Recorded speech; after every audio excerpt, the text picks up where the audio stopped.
Bonjour à tous et la très bienvenue pour cette vidéo sur la pleine lune du 9 octobre, une pleine lune ici en Bélier.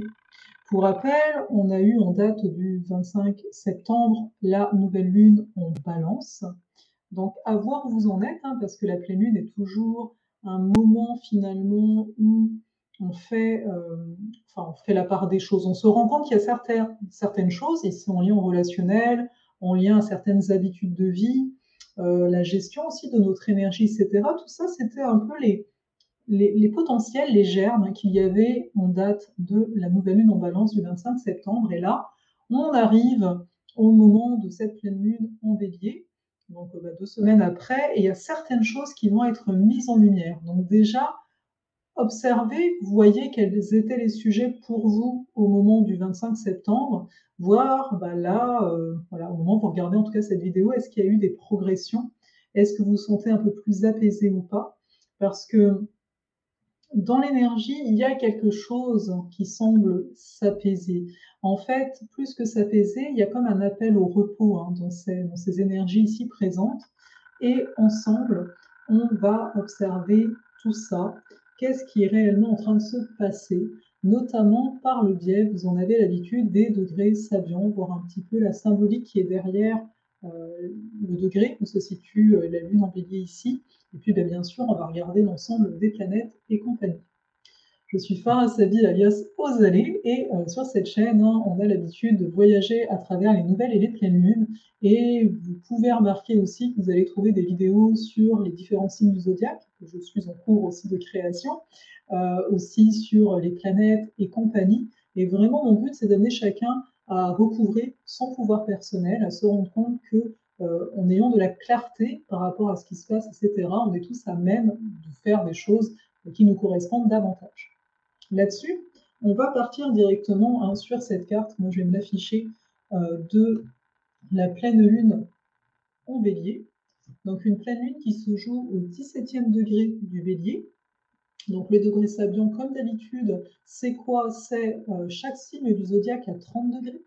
On a 360 degrés, tous les signes, tout le zodiaque, ça fait 360 degrés, et chacun des degrés a un symbole. Donc vous verrez, c'est assez poétique. Et avant de plonger dans les énergies de la carte en tant que telle, j'aime à vous citer ce symbole-là, voir déjà comment il vibre pour vous, tout simplement. Et personnellement, bien sûr, je vais vous en faire un peu une forme de descriptif. Donc là, le 17e degré, il nous dit quoi? Deux vieilles filles assises dignement en silence. Donc deux vieilles filles, on ne dit pas de vieilles femmes, deux vieilles filles, assises dignement en silence. C'est assez particulier pour plusieurs choses. On est dans l'énergie ici du bélier, qui est une énergie de commencement. Et là, on nous parle de vieilles filles. Donc, vieilles filles, on va considérer que ce sont de femmes qui ne se sont jamais mariées quelque part et qui finissent donc leur vie seules. Toutefois, on nous dit qu'elles sont assises, donc il y a un côté d'immobilité qui est là, mais avec dignité. Donc, elles ont une certaine assise, comment dire, un certain positionnement, et elles ne parlent pas. Alors, à voir déjà ça, ce que ça vous inspire. Mais ici, on peut voir déjà d'une, je vous disais qu'il y a une forme d'immobilité, alors qu'on est dans l'énergie du bélier, de commencement, de fougue en règle générale. Là, c'est comme si on nous disait qu'on a su comme canaliser cette énergie, ce manque de vitalité a comme été canalisé pour se transformer en une forme de calme, de paix, qui nous rappelle ici la recherche première de l'énergie balance, où se situe toujours le soleil. Donc, à mon sens, là, on se dit, ok, ça va nous parler pas mal de la vie, en fait. Alors, bien sûr, comme on est dans l'axe bélier-balance, ça nous parle toujours de notre relationnel, parce que dans le bélier, c'est qui je suis, moi, par rapport à moi. Dans la balance, c'est qui je suis par rapport à l'autre. Et en plus de ça, on le verra, on conserve la lune noire qui est toujours présente avec en plus Pallas, mais on verra ça un peu après. Là, sur la carte, la lune, elle est, c'est le croissant de lune, c'est en haut, sur fond jaune, vous avez le symbole du bélier, en fait, le symbole du bélier, c'est une fontaine, donc c'est un jaillissement, quelque part. Donc la Lune, elle est là, et si vous suivez le trait rouge, vous arrivez avec sur le Soleil, en fait, c'est un rond avec un point au milieu, sur fond vert, c'est là le symbole de la Balance, et le Soleil, juste à côté, à gauche, il y a Vénus, c'est quand même, j'aime bien dire, le miroir. Vénus est là. Donc c'est déjà on a une carte énergétiquement, c'est très dense. Donc vous verrez, toujours, faites preuve de discernement, qu'est-ce qui va le plus vous parler à vous? Donc déjà, la Lune, elle nous parle de notre besoin.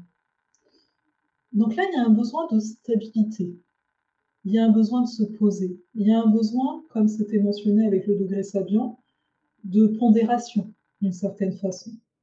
Alors même qu'une Lune Bélier, elle a besoin de commencer de nouvelles choses.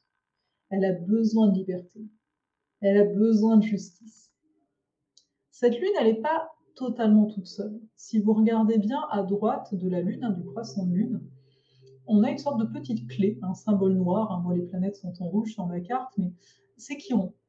Donc, on va aussi s'en parler ici, mais déjà de base, on se dit d'accord, il y a à la fois un besoin d'activité, on est dans une croix ici dite cardinale, donc je commence quelque chose, mais en même temps, j'ai surtout besoin de me sentir en sécurité.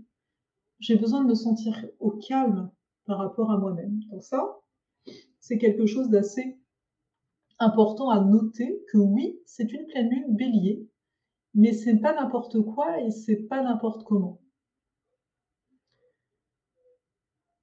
Il y a donc le Soleil en Balance, en bas de la carte ici.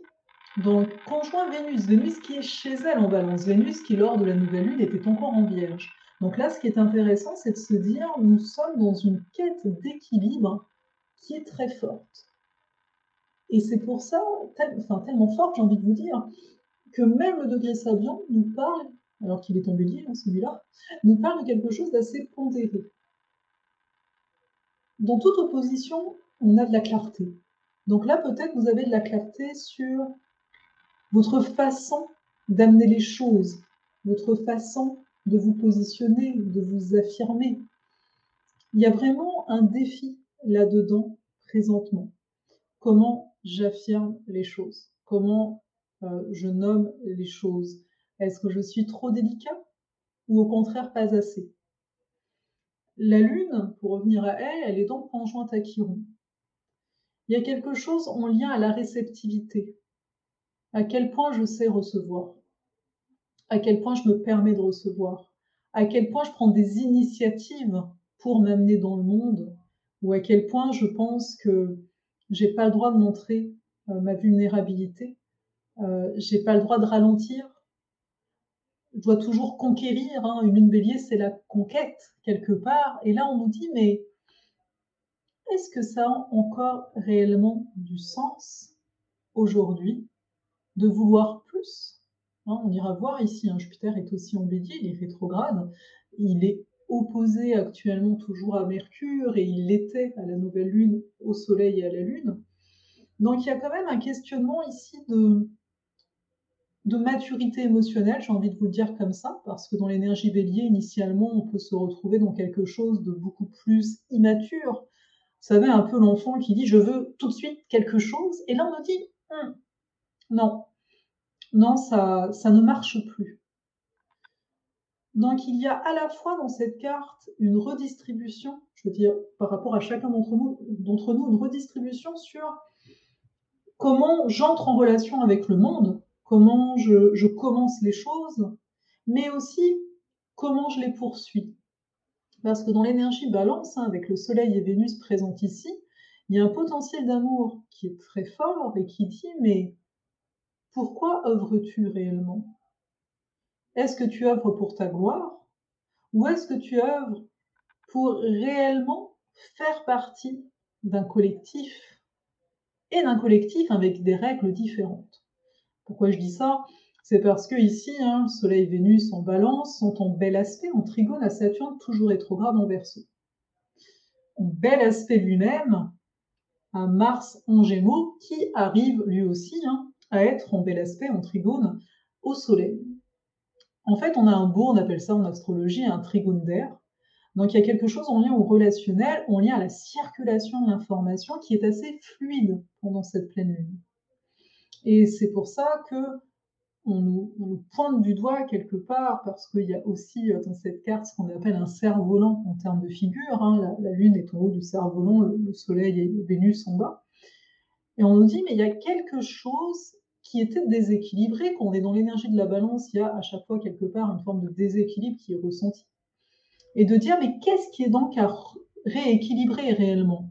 Ce qui est à rééquilibrer, c'est donc, à mon sens bien sûr, comment je vais contribuer à ce nouveau collectif, à cette nouvelle vie en commun, comment je vais contribuer à ça? Et l'expansion habituelle qu'on peut avoir dans l'énergie de Bélier, hein, la conquête qui peut être là habituellement, avec en plus aussi un Jupiter ici, et bien là, c'est comme si on nous disait: «Mais ça marche plus vraiment». Pourquoi ça ne marcherait plus vraiment? Bon, ici, je retourne à Jupiter, hein. Jupiter, il est aussi en haut, c'est un sorte de 4 en termes de dessin, mais il est vraiment tout en haut de la carte. C'est lui, là, que vous voyez, à 1 degré et quelques du Bélier. Et un Jupiter Bélier, il cherchera toujours de nouveaux horizons. Mais là, on nous dit, mais parce que c'est un nouvel horizon dans le sens, tu n'es pas en train d'expanser ce qui est déjà là, tu es en train de chercher de nouvelles voies. Donc le sens, il est d'en trouver une nouvelle façon d'être en contact les uns avec les autres, de travailler peut-être aussi, bien sûr, les uns avec les autres. Et au-delà de ça, c'est de voir par rapport à nous-mêmes, je veux dire, avec nos proches, etc., de voir qu'il y a des nouvelles lois, j'ai envie de le dire comme ça. Parce que dans la Balance, il y a cette notion pour moi de loi. Dans Jupiter, il y a cette notion de loi. Alors on dit il y a la loi des hommes et la loi des dieux. Et là, j'ai envie de vous dire, ben, si justement on parvenait à faire un mix des deux, à trouver quelque chose qui fait du sens pour moi, mais qui est suffisamment plus grand que moi pour le partager avec mon prochain.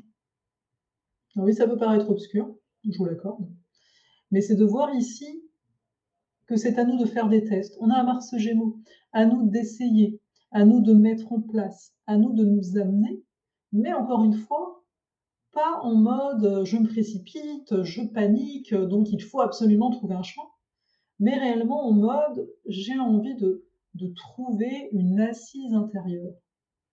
Parce que ce qui peut nous mettre dedans en termes relationnels, pas que, c'est bien sûr cette tendance à vouloir fuir nos propres blessures ou nos propres peurs. Ici, je vous en parlais rapidement tout à l'heure, en Cancer, on a la lune noire. Donc la lune noire, elle va être symbolisée, elle est à gauche là, de la carte, hein. Chez moi, il y a écrit Élysée, licorne, Éliel, Lilith. C'est avec ces deux-là que je vais travailler. Et elles sont en Cancer, avec Pallas. Pallas qui représente une forme d'inspiration stratégique, mais une stratégie inspirée. Et là, on nous parle de nos émotions. Parce qu'en fait, dans cette carte, il y a très peu d'eau. Mais la licorne, elle est dans l'eau. Donc en plus, c'est une sorte d'interdit.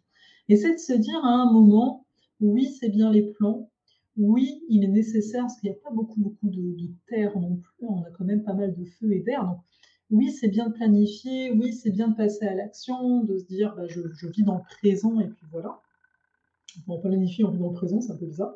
Mais en même temps, il y a comme un appel de se rappeler qu'on est humain. Et que cette humanité n'est pas une tare, n'est pas un défaut, elle peut être notre plus grande force. Parce que si on observe, hein, si moi il y a quelqu'un qui vient me voir parce qu'ils sont un petit peu perdus, disons, souvent on va me poser la question du comment j'agis. On va chercher c'est quoi les prochaines actions. Et là, par rapport à ces énergies, on nous dit bien, tu sais, les deux vieilles filles, là, elles sont assises. Donc elle nous parle aussi de patience, hein, parce que c'est de vieilles filles, donc tu dis, bon, ben, elles ont, voilà, les âges sont passés, etc., mais elles sont assises. Il y a une forme de patience qui est là. Une patience, donc on est assis, on est voilà, avec nous-mêmes et que le temps passe, on rentre à l'intérieur de nous. Et donc les énergies ici, l'eau et la terre, hein, qui nous parlent de cette intériorisation, sont comme en manque. Et donc on nous rappelle, pour moi, quelque chose qui manque, c'est de dire, mais comment moi je l'habite? Et il y a la lune noire. Donc, pour faire plus simple, comme il y a la lune noire ici, c'est vraiment de percevoir les blessures d'abandon qui peuvent être là, le fait d'avoir l'impression qu'on ne nous voit pas, qu'on nous laisse un petit peu derrière, un peu comme un enfant qui doit faire plus de bruit pour être vu. Donc c'est d'observer un peu les comportements qu'on peut avoir de victimes, hein, d'une certaine façon, ou quand on s'infantilise, où on ne prend pas nos responsabilités, où on se dit que ça ne peut venir que de l'extérieur. Donc c'est de revoir ça. Parce que dans l'énergie de cette pleine lune, hein, entre le bélier ici et la balance, on nous dit bien que c'est une histoire de comment je gère ma propre énergie, de comment j'ai peur ou pas du conflit, de comment je vais oser ou pas, hein, lune conjointe Chiron, prendre des initiatives et ainsi guérir peut-être certaines croyances qui disent que ça ne peut pas venir de moi. Parce qu'en face, hein, encore une fois, Vénus et le Soleil ensemble, il y a cette belle capacité d'acceptation et de valorisation de soi. Mais pour ça, c'est de regarder ce qui ne va pas émotionnellement. Je veux dire, je ne peux pas me valoriser en me disant, mais regarde, oui, j'ai eu telle et telle réussite, alors qu'en fait, au fond, je nourris un manque d'estime de moi qui est énorme, par exemple. Voilà, où je me flagelle intérieurement en termes de qu'est-ce que je me raconte. Donc il y a ça qui est là. Autre chose, hein, je vous le disais rapidement, Mercure, il est redevenu direct depuis une belle semaine par rapport à la date de la pleine lune. Il est toujours ici en Vierge, il est toujours, même si beaucoup plus éloigné, il est toujours un peu pris par l'opposition à Neptune et il commençait à Jupiter. Et ici, c'est vraiment de se dire de quoi, enfin, quel service je peux rendre et quel service je peux me rendre à moi-même. Pendant les périodes de Mercure rétrograde, on est beaucoup plus en lien à nos façons de fonctionner, donc on voit peut-être ce qui ne fonctionne pas. Autant certains vont mettre de nouvelles habitudes en place avec Mercure rétrograde, autant d'autres des habitudes qui avaient été mises en place, ça marche plus bien. Donc c'est toujours une recherche finalement d'équilibrer les choses. Et ici, c'est d'accepter de ne pas savoir, hein, parce que Mercure Vierge veut réellement savoir, mais là, avec l'opposition à Neptune, pendant un temps, peut-être là ça va un petit peu mieux, mais il se pourrait que vous ne saviez pas trop. Et là, Mercure arrive à l'opposition de Jupiter. Ah, ça va commencer à devenir plus clair. Mercure va pas tarder à aller en balance, donc les choses vont être beaucoup plus fluides si vous êtes en attente de quelqu'un, notamment en termes de tout ce qui est contracture, tout ce qui est contrat.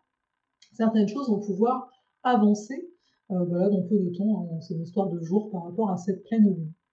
Donc, pour résumer cette carte du ciel ici, c'est vraiment de comprendre, j'ai envie de dire, que ce qui se joue, c'est encore une fois, ouais, à quel point j'ose aller voir mes ombres. On a quand même, ça reste large, on peut avoir un carré, mais quand même très large à Pluton, mais on va vers quelque chose d'initiatique, on va vers quelque chose où on ose se confronter à nous-mêmes, où on commence à ne plus avoir peur des pertes qu'il pourrait y avoir. Parce qu'en arrière-fond de tout ça, il y a quand même, quand je parle de la peur de l'abandon, d'être abandonné, il y a la peur de perdre hein, pas mal de choses. Et là, on nous dit, mais en fait, tu peux te redresser par toi-même, va là, j'ai envie de dire comme ça, où tu sens qu'il y a des ouvertures, le plus possible, parce que ça dépendra de la situation de chacun. On a toujours hein, le carré Uranus-Saturne, donc on est toujours pris avec l'ancien, le nouveau, on ne sait pas trop ce qui s'en vient, mais en même temps, c'est très fluide, hein. Ça c'est comme je vous disais, c'est le trigone d'air, c'est OK, qu'est-ce qui circule? Hein? Qu'est-ce qui a l'air de venir à moi alors que c'est peut-être pas par là que j'avais envie d'aller à la base? Donc d'observer ce genre de choses par rapport à cette carte et le plus possible d'être au clair, d'amener au factuel. On a Mercure en Vierge, de ne pas être dans la surréaction non plus. Avec une lune bélier, ça pourrait être ça, de ne pas chercher à tout prix à faire parce qu'on est inconfortable avec nos émotions, par exemple, et de prendre le temps, hein, encore une fois, comme les deux vieilles filles assises dignement en silence, de se dire, mais en fait, c'est comme si on développait en arrière-fond, ce n'est pas dit hein, dans cette phrase, mais moi je le ressens ainsi, on avait une sérénité, en fait, elle était déjà là, mais c'est quand nous, on va se mettre à beaucoup s'agiter qu'on la perd. Donc à un moment, c'est de se dire, ok, je m'assois, ok, je respire. Parce que ça aussi, trigone d'air. Pensez à la respiration, je pense que c'est pas anodin du tout. Là-dessus, je vais vous laisser. N'hésitez pas, il y a la voie de la clairvision. Oui, d'ailleurs, il y a l'ouverture de la voie de la clairvision, si certains veulent apprendre tout ce qui est prévisionnel, les transits, progression, révolution solaire et même les arcs solaires en ma compagnie. Donc, c'est beaucoup pour ceux qui connaissent l'astrologie. Là, je ne parle pas aux débutants. Sachez qu'il n'y a que 10 places. On va commencer en novembre.